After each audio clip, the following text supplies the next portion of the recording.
paix à tous. Ce chapitre poursuit l'étude des cibles spécifiques de l'ennemi qui se concentre sur les territoires stratégiques du corps physique, de la famille, des finances, des attaques à travers de personnalités humaines. Le verset clé pour les batailles sur le territoire stratégique est Jean chapitre 10, verset 10. Le voleur ne vient que pour voler, pour tuer et pour détruire. Je suis venu pour qu'ils aient la vie et qu'ils l'aient en abondance. Parce que votre corps est le temple de l'Esprit de Dieu, il sera attaqué par Satan à travers de la maladie. La maladie est présente dans le monde à cause du péché originel d'Adam et Ève. Bien que toutes les maladies soient présentes dans le monde à cause du péché, cela ne signifie pas que tous ceux qui souffrent sont malades à cause de leur propre péché. La Bible révèle plusieurs raisons à la maladie. La première, et peut-être la plus évidente, est la maladie causée par Satan. Satan tente d'affliger le corps, tout comme il tente d'affliger l'âme et l'esprit.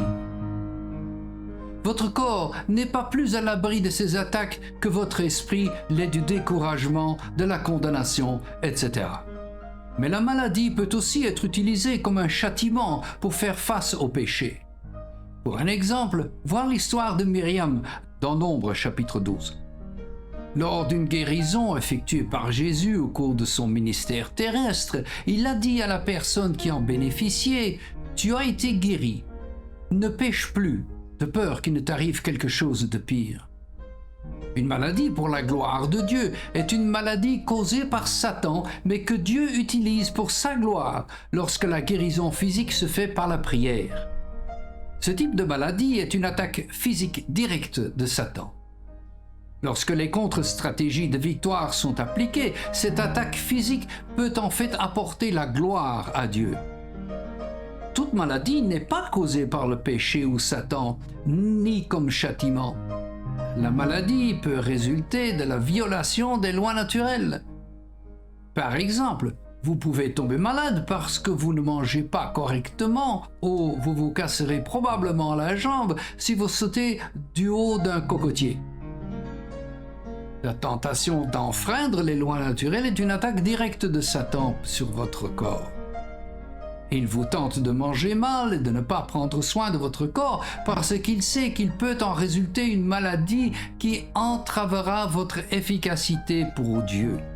Satan attaque aussi le corps par l'épuisement qui résulte d'une activité trop intense ou d'un travail trop dur.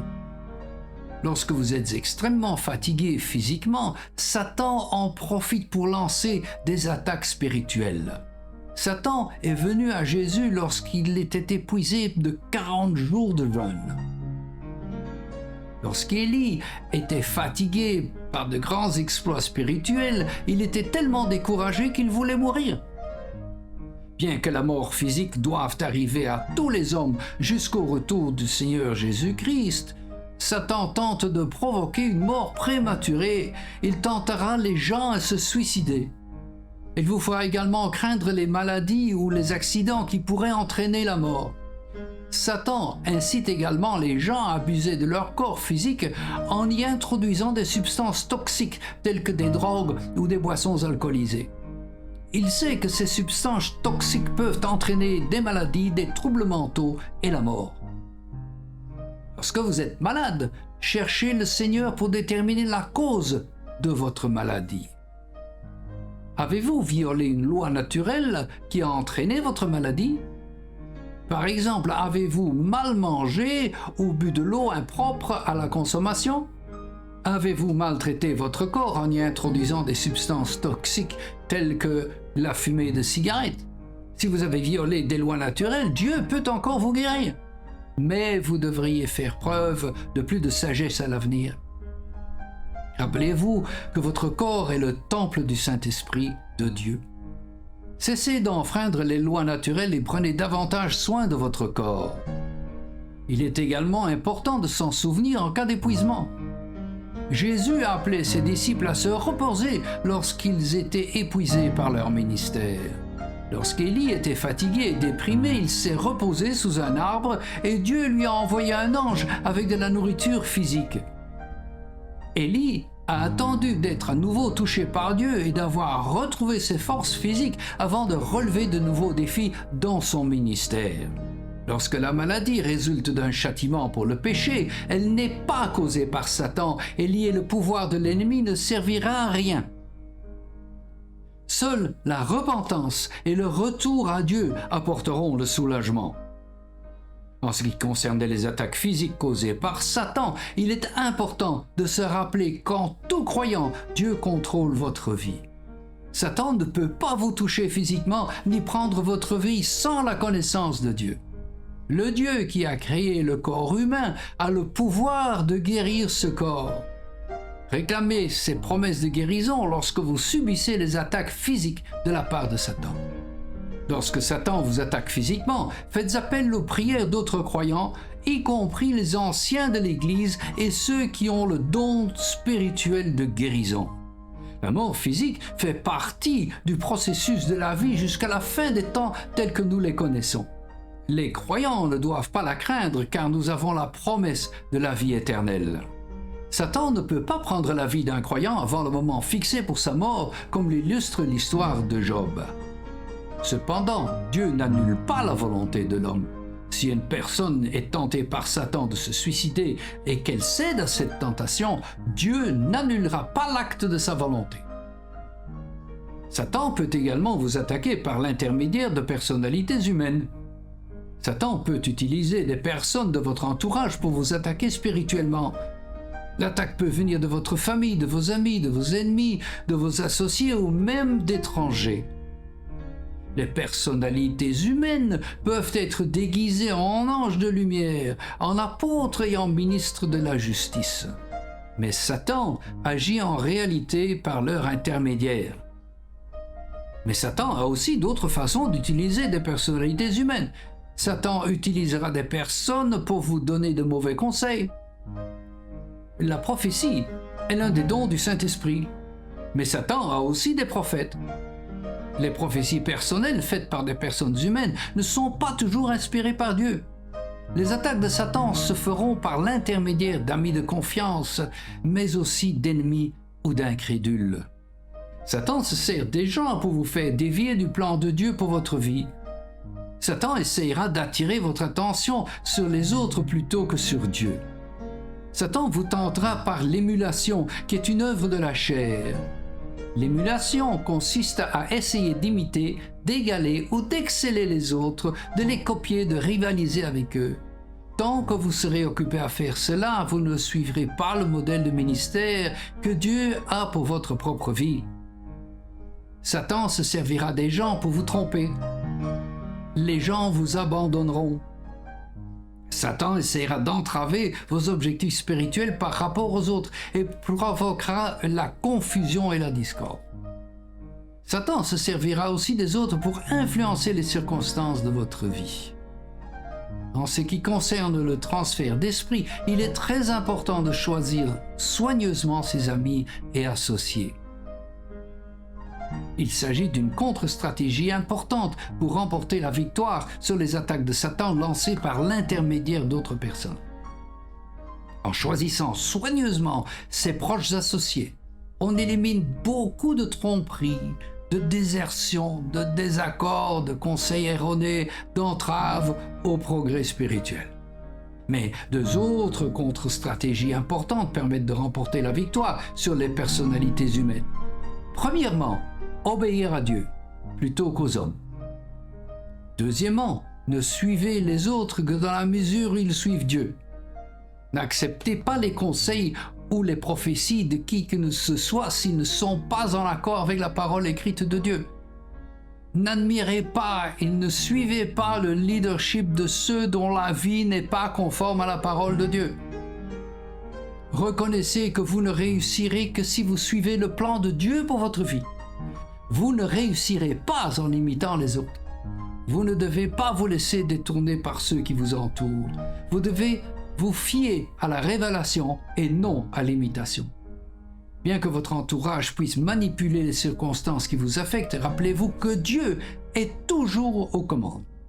La famille est la cellule de base établie par Dieu au début du monde, lorsqu'il a créé l'homme.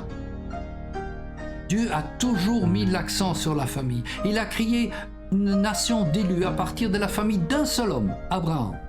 Il a choisi l'union physique d'un homme et de sa femme pour décrire l'union spirituelle entre le Christ et l'Église. Tout au long des Écritures, Dieu a souligné l'importance de la famille dans son plan pour les siècles à venir. La famille est la structure de base dont découlent toutes les autres structures. Les chefs de gouvernement et les chefs religieux sont élevés dans des familles. Les communautés et les nations sont constituées de nombreuses familles regroupées. En raison de l'importance de cette unité de base de la société, la famille est la cible des attaques de Satan. Satan s'attaque à l'union entre un homme et une femme. Il essaye de provoquer des relations sexuelles inappropriées qui aboutiront au péché. Il entraîne les hommes et les femmes dans le péché d'adultère. Il essaye d'amener l'un des partenaires à influencer l'autre à se détourner de Dieu. Satan favorise la division dans le foyer. Cela peut aller de la dispute au divorce. Si Satan peut semer la division et détruire les foyers d'une nation, il peut finir par détruire la nation elle-même. Dieu a établi une chaîne de commande dans le foyer. L'homme doit être le chef du foyer et aimer sa femme. La femme doit suivre sa direction et les enfants doivent se soumettre à leurs parents. Satan s'en prend à l'homme du foyer et l'incite à agir sans amour. Il en résulte une perte de respect et d'obéissance de la part de la femme et des enfants. Satan incite la femme à se rebeller contre son mari. Satan s'attaque aux enfants d'un foyer. Il crée une atmosphère de manque de discipline qui aboutit à la rébellion. De nombreux problèmes au sein de la cellule familiale peuvent toujours être évités si les croyants choisissent correctement leur conjoint. La Bible nous avertit que les croyants ne doivent pas épouser des non-croyants. Ne vous mettez pas sous un joug inégal avec des non-croyants, car quelle communion y a-t-il entre la justice et l'iniquité? Et quelle communion y a-t-il entre la lumière et les ténèbres? Quel accord y a-t-il entre le Christ et Bélial? Et quel rapport y a-t-il entre un croyant et un incroyant? Lorsqu'une cellule familiale est composée de croyants et d'incroyants, il existe une division spirituelle. Cette division n'est pas un conflit entre la chair et le sang. C'est un conflit spirituel. Il ne peut être gagné par des mots durs ou par des débats ou arguments. Satan combat l'unité de la famille parce qu'elle est un parallèle naturel de l'unité entre le Christ et l'Église. Parce que vous êtes un héritier spirituel d'Abraham, votre famille sera bénie. Pour se protéger des attaques de Satan, la famille doit grandir spirituellement. La prière et l'étude de la parole de Dieu lieront la famille. La famille doit être en ordre avant que vous n'assumiez la direction d'un ministère. Les exigences du Nouveau Testament en matière de leadership sont que les foyers des leaders soient bien en ordre. L'accent mis à tort sur le ministère a entraîné la division dans de nombreux foyers chrétiens. Pour vaincre la stratégie de Satan dans ce domaine, le foyer doit être en ordre selon les Écritures avant qu'un croyant ne s'engage dans la position de leadership dans le ministère. Les parents ont la responsabilité de discipliner leurs enfants. Les finances et les biens matériels des croyants sont un autre domaine d'attaque de Satan. Il a attaqué les finances de Job en détruisant ses troupeaux et sa maison. Le toit s'est littéralement effondré. La Bible déclare que Job était un homme juste. Nous savons donc qu'il ne violait pas les principes scripturaires. Satan sait que s'il peut amener les croyants à violer les principes bibliques, leurs finances ne seront pas bénies. Sans possession matérielle ni finances, ils ne seront pas en mesure de soutenir la progression de l'Évangile dans les nations du monde. Satan s'attaque à nos finances par le biais de partenariats commerciaux inappropriés avec des incroyants, des dettes, des co-signatures pour des dettes d'autrui, le refus de paiement alors que les fonds sont facilement disponibles. Il vous entraînera dans la malhonnêteté, la fraude, les salaires injustes, la cupidité ou la violation des lois gouvernementales concernant l'argent. Satan peut s'attaquer aux finances et aux biens matériels des croyants sans qu'ils en soient responsables. Lorsque vous rencontrez des difficultés financières sans que ce soit votre faute, vous pouvez être sûr qu'il s'agit d'une attaque lancée par l'ennemi. Si la foi en Dieu est maintenue et que vous continuez à gérer vos affaires financières selon les principes scripturaires, la bénédiction divine de la restauration suivra cette épreuve temporaire. Si vous rencontrez des difficultés financières à cause de la violation des principes scripturaires, vous devez vous repentir et corriger cette violation. Vous devez mettre fin au partenariat avec des non-croyants. Vous devez vous retirer des affaires et des transactions financières qui vous empêchent d'être un bon guerrier spirituel. Si vous retenez les offrandes et les dîmes, vous devez corriger cette omission. Ce n'est qu'en corrigeant les violations des Écritures que vous pouvez vaincre les attaques de Satan dans le domaine des finances.